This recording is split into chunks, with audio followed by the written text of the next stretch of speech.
Arise, O Lord, for the ark of the covenant is risen. Beloved, we salute you again for waking up this morning and offering yourself for the mission of our world.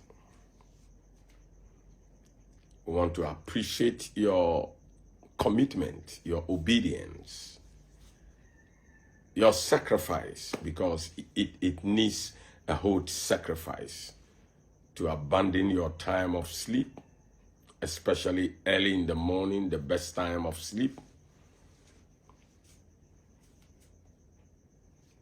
to do this for the whole world. Yesterday we had the darkest moment of our time in the nation Ghana. Very terrible moment. Oh my God. Our condolences goes to the families of the 8 people that perished in that helicopter crash. Something we never expected, never thought of.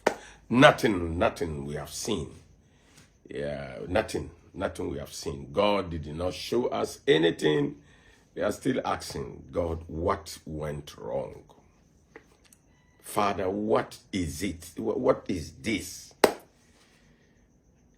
In fact, I was so disturbed about the families, the loved ones who are connected to these 8 families, 8 people, authorities, officials, the military.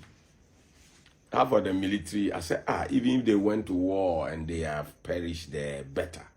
But in their country, in their home, oh God, it's sad.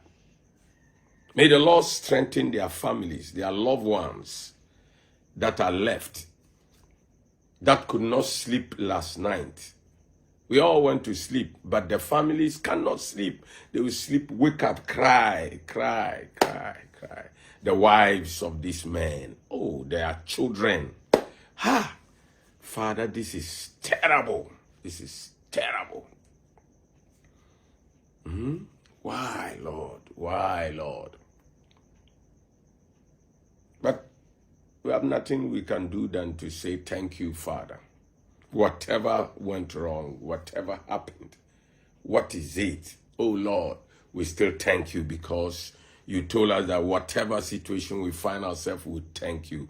We thank you for the nation's situation. We thank you for the families. We thank you for this mess that we have experienced. Lord, let us know what went wrong so that we can correct ourselves.